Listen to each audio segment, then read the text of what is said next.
News at 7 is broadcast live from Abuja. I am Comfort Amodu. Let's get started with the headlines.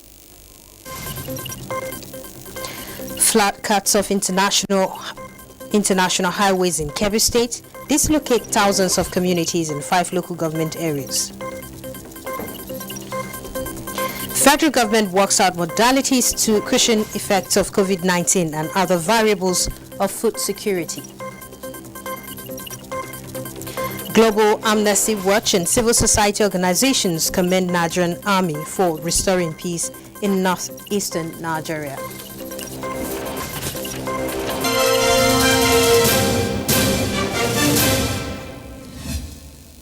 Now, federal government is working out modalities to assist rural farmers with affordable vehicles through cooperative groups to cushion the effect of COVID-19 pandemic in the country and other variables on food security. The Ministry of Special Duties and Intergovernmental Affairs is leading the new initiative and has held an interministerial meeting to that effect. Details with Mitairi Ikben. Access to markets, especially cost of transportation, is said to be taking a toll on the price of foodstuff and the income of farmers. Now, the federal government, through the Ministry of Special Duties and Intergovernmental Affairs, is introducing a program. And now that there is a slight adjustment of the price of oil, PMS, we do recognize some Shylock businessmen who decide to take advantage. So once this is realized, we believe it will do quite a lot to stabilize the price system for the benefit of our people. The project is to be launched by President Buhari as soon as modalities have been put in place. In Abuja, Mitaire Ikben, NTA News. Major highways linking Nigeria, Niger and Benin republics through Kebbi State have been shut down for a while as part of roads that were submerged by flood. The flood water has continued to build upon in the state, dislocating communities in Argungu, Bargudo, Jega, Suru and Dadin local government areas. General Hospital in Bargudo has also been shut down as flood sacked both patients and caregivers. All primary schools in Argungu local government area have been allocated to families displaced by the ravaging flood. And this is coming as President Muhammadu Buhari sent a delegation to sympathize with the government and the people of the state. The delegation is headed by Minister of Agriculture and Rural Development, Mohammed Sabo Nanunu. Now, with continuous rise in water level of the river Niger, residents of coastal communities in Anambra State said they are very much at alert. Uchenna Nwokoye reports. Some parts of Onitsha and Ogbara local government areas are within the flood-prone areas. Aside the preparations of the state government, residents and traders within the coastal areas of the River Niger said they are closely monitoring the situation. Part of their preparations include evacuation of farm produce. We are preparing. So even midnight and all the time, we are preparing. Anytime the flood disturbs us, so we can beg anywhere we can stay. I just pack some sand and cover where water will follow and enter my house. So I don't have any money to go rent another house. For the people trading in markets near the river bank, the flood is a yearly experience that has become part of them. There are some people that have shops there. Now it is covered with water, with flood. But we do provide for them where to trade when such a thing occurs. I would like government to assist us mostly on this life jacket. The Nigerian Meteorological Agency had predicted flooding occasioned by heavy rainfall within the riverine communities. In Onitsha, Uchenna Nwokoye, NTA News. And some communities living within the flood-prone areas in Delta State have been placed on alert of an impending flooding as predicted by NIMET. Against this backdrop, Thelma Eliogu examines measures put in place by Delta State government to ensure safety of lives and means of livelihood of the people. Ever since NIMET alerted the country of impending flood in coastal states, there has been trepidation in residents of flood-prone areas in Delta State. This is arising from their experiences in the 2012 and 2019 perennial flooding, which destroyed homes, farmlands, and other sources of livelihood. Some of the victims are yet to fully recover from the after effect. As you hear say flood, they come again, everybody they fear. Because you remember what happened 2012 and 2019. It's not easy for us. So, we beg God, may flood not come again. Even if it's coming, let government help us. During this time, some will go and stay in somebody's house to allow the flood to calm down before coming back to the house. Many people are afraid of the flood that is coming this year again. So, we are begging on the government, they should try to help them. The state government, taking cognizance of the devastation of flooding in 19 local government areas of the state, say it is putting up preemptive measures to mitigate the challenge. We needed to clean up the shyness, all of the tributaries to River Niger. We have successfully done the dredging, or if you like, the deseating of the Anwai River. We have also successfully done the deseating of the Yabi River. Orogodo River have also done the deseating of Orogodo River in Agbo. If you look around Asaba, for instance, you would have noticed that all of the internal drains are being opened up. We are cleaning them up. We have also done that in Sapele. However, the state is not building IDP camps due to the COVID-19 pandemic. The COVID is here, and so you cannot afford to go and gather people in one place called IDP camp, and you are preventing them from suffering from the effect of the flood, and then you now go and put them in a place where they now go and either contract the virus or you worsen their health situation, which is why we have been carrying out sensitization. We made it very, very clear that people should move upland and as much as possible take some form of personal responsibility, while as a government we will also take certain actions to meet them halfway. Meanwhile, citizens, especially farmers, are appealing for assistance to harvest their crops quickly before the flood takes over their farmlands. In Asaba, Thelma Eliok, NTA News. And in Yobe State, the government is now diverting its attention to developing the resilience of returnees and other vulnerable groups across the state through its emergency food support initiative to ameliorate hardships induced by insecurity, COVID-19 pandemic and flood disaster. Under the new drive, the State Emergency Management Agency is distributing assorted food items across 178 political wards in 17 council areas of the state. Details with Yunusa Suleiman. Enhancing the livelihoods of thousands of returnees is one catalyst that the Yobe State government, under its Emergency Food Support Initiative, is using to build the resilience of the returnees and liberated communities across the state. Under this goal-oriented drive, more than 600 returnees in Bunyadi have benefited from the gesture, where each beneficiary went home with some food items and other condiments as a way of encouraging them to put the pieces together. So we are appreciating the federal government of Nigeria and even the Governor Maimala Buni for his concern concerning the people of Bunyadi, for the relief materials that he have given to the people.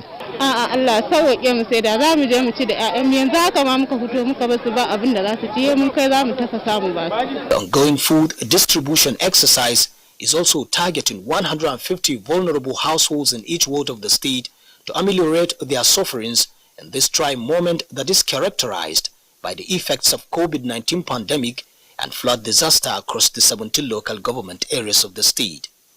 Going Memorial in Bunyadi is one of the communities that's affected by insurgency. Boko Haram stayed in Bunyadi for over 2 years. People have now returned to Bunyadi. So in trying to build the resilience of people, one thing you will do is to ensure that you support them so that they will feel encouraged and stay in the community. The state government, through SEMA, has in many occasions said that these and many other interventions are part of its reconstruction, resettlement and rehabilitation drive. In Damaturu, Yunusa Suleiman, NTA News. And now the suspended Oxford University coronavirus vaccine trials is set to resume as more than 28.5 million people around the world are diagnosed with coronavirus, according to Johns Hopkins University. Uche Ugochukwu is standing by with more on the coronavirus pandemic update.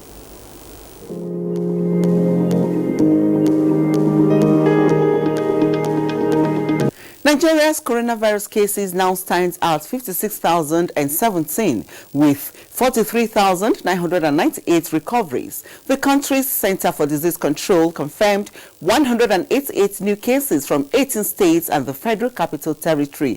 These and figures from other countries on the African continent put its tally at 1,345,659. Outside Africa, the Oxford University coronavirus vaccine trials that was halted after an unexplained illness in one of its volunteers is set to resume. In a statement Saturday, the university explained that in large trials as this, it is expected that some participants become unwell, but that every case must be carefully evaluated to ensure careful assessment of safety. In the U.S., contact tracing data from 3 childcare facilities indicates that children with mild or no symptoms can spread COVID-19. Meanwhile, a group forecast by the U.S. Centers for Disease Control and Prevention projects that there will be up to 217,000 COVID-19 deaths in the U.S. by October 3.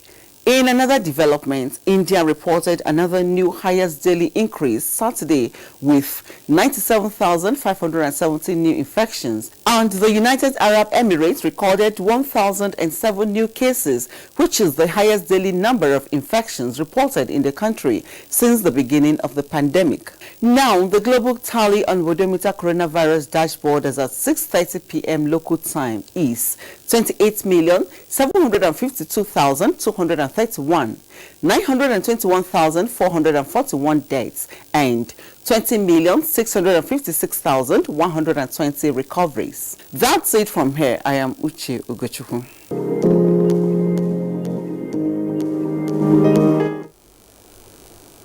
And the co-chair of Bill Gates Foundation, Aliko Dangote, and other development partners have commended Nigerians' proactive response towards flattening the curve of coronavirus pandemic and sustaining the laudable gains of polio eradication. He made the remarks during the 2020 primary healthcare review meeting between the officials of Kaduna State Government and development partners that was held virtually at the Government House, Kaduna.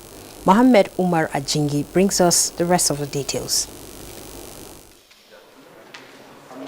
This time around, the annual review meeting to take stock of achievements and challenges faced in the year on the quality of healthcare services rendered to especially pregnant women and children was attended by almost all the relevant stakeholders from within and outside Nigeria. Some of the major partners such as Bill Gates, head of Global Fund Maria Ikroa, participated virtually from their respective countries, while the Minister of Health, Dr. Osage Ehaneri, Emir of Zazzau, Chairman of Nigeria Governors Forum Kaide Fahimi, and Aliko Dangote also joined from their respective locations within Nigeria. This is crucial to ensure continued delivery of primary healthcare services. Our new realities teach us to consider other sustainable options to drive coordinated, not just for the period of the pandemic, but beyond. Despite the impact of COVID-19 in all over Nigeria, I am encouraged by the efforts of Kaduna State. The participants lauded the quick response and adequate measures taken to protect citizens from coronavirus, as well as effort made in eradicating polio out of the health space of the country. Your Excellency, Your Royal Highness, Honorable Commission, Kaduna's entire health team and its many partners, congratulations. Governor Rufai enumerated the gains made generally in improving on healthcare services in the areas of providing more infrastructure, equipment, and manpower. The COVID-19 pandemic has exposed the fragility of our public health system. We are using the opportunity of this pandemic and the extra resources we are getting as support from donors to strengthen our healthcare system as a whole and prepare for the next pandemic by the grace of God. The stakeholders' engagement ended with new resolve and commitment from the development partners to bring in more support to Nigeria. In Kaduna, I am Muhammad Umar Ajingi, NTA News. Many thanks. And News at 7 is broadcast live from our studios in Abuja. We have more reports in a moment. Don't go away. From dusk to dawn, 24 hours a day, NTA International is with you. In your living room, office, and everywhere, anywhere. We provide the company you desire in terms of balanced and up-to-date news, programs, and the best of entertainment.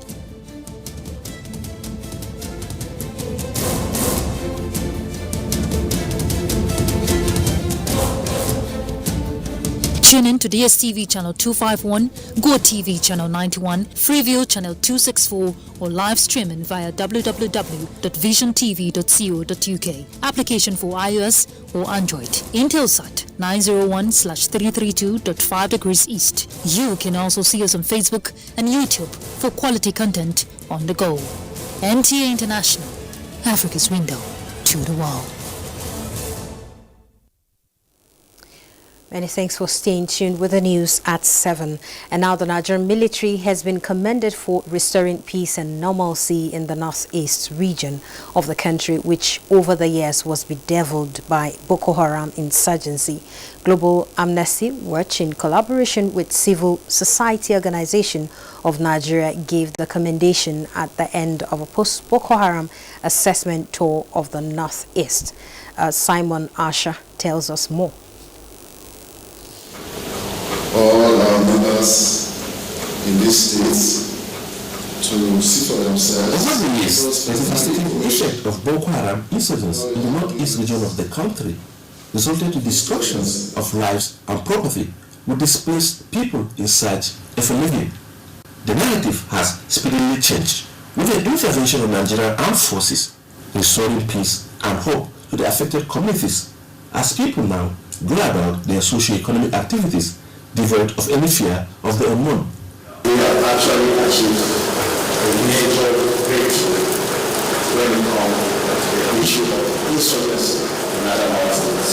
Our hope is that these things have come to stay. The success story necessitated the post-Boko Haram Peace Assessment Tour by the Global Amnesty Watch in conjunction with Civil Society Organization of Nigeria, the Northeast, to see for themselves the peaceful situation of the people and the impact of the military in restoring peace, security, law and order in the affected communities. Here is my report.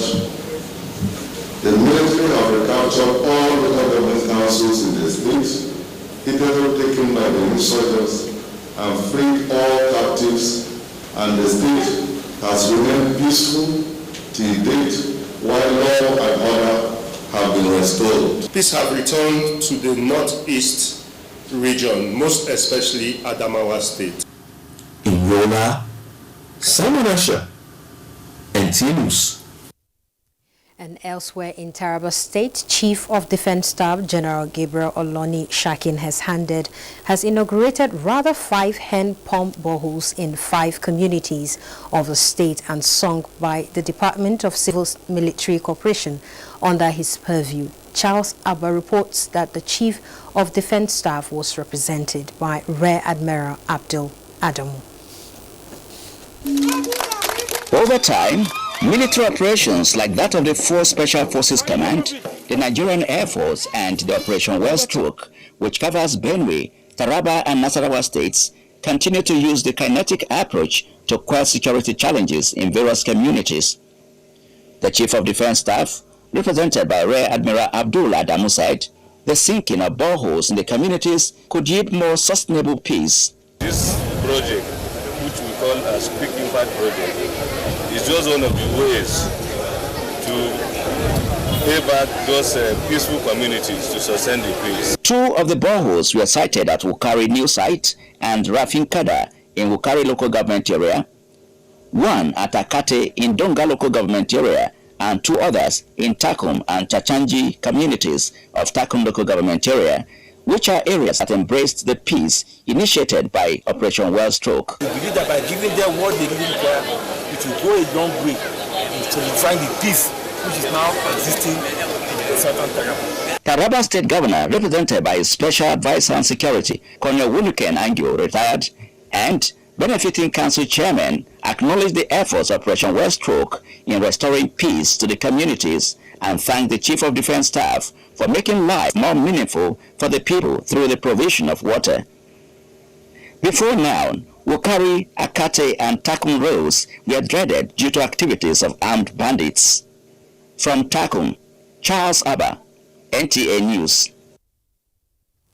And Charles Abba also report that Benue State Expanded Security Council has met with stakeholders of Sankira Access and resolved to give peace a chance following the incident that resulted in the death of Ghana and the arrest of 40 others white security operatives early this week. Governor Samuel Otom, who chaired the meeting, said the state government will continue to work with the security agencies. And the Tortif, Professor James Ayase, also attended the meeting. The Benue State Expanded Security Council meeting with traditional rulers and local government council chairmen of Logo, Ukum and Kasinala local government areas that make up the Sankara extraction of the state was informed by the killing of Tewase Agwaza, alias Ghana, and the arrest of 40 of his alleged accomplices by security personnel, which created panic in the various communities. Governor Samuel Otom said it is to avoid further anxieties and to dissuade people from taking laws into their hands that the forum unanimously resolved to tread the path of peace. The governor said that in spite of the situation, the meeting agreed to continually work with security agencies, but requested that the boys held by the military be released to go through civil processes. The other thing is all items that were confiscated, we are also appealing to the military to return them. Some of those vehicles were hired, some of them are official vehicles to our government officials, and some other things were documents. So we appeal that all this be returned to us. Governor Otom reiterated that while the 42 youths who have been granted amnesty are being profiled to undergo skills acquisition program, the door of amnesty is still open for others in the state. He urged security formations to beef up surveillance and intelligence to effectively handle the challenges of insecurity. In Makudi, Charles Abba, NTA News. Now, youth in Nigeria advocating a robust national leadership reorientation for a better Nigeria. The current All Progressives Congress government led by President Muhammadu Buhari and its policies of all-round development with special attention on infrastructural development across the country. The youth believe requires genuine efforts and plans for sustainability. The political movement group with youth cutting across the 6 geopolitical zones are also championing a call for a peaceful and purposeful political environment that will always produce leadership, leaders with development vision like President Muhammadu Buhari. Emulate what he is doing, make a movement so that there will be one unified Nigeria with peace and stability, so that by the next time the youth will take over Nigeria on leadership and follow exactly what he has been doing. We want a unified, peaceful country.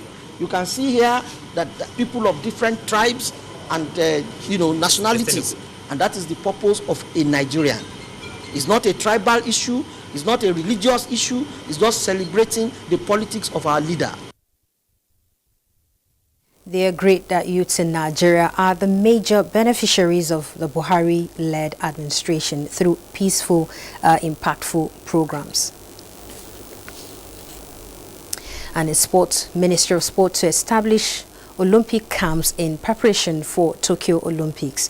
Olumide Oguntola has this and more on Sports Update. While receiving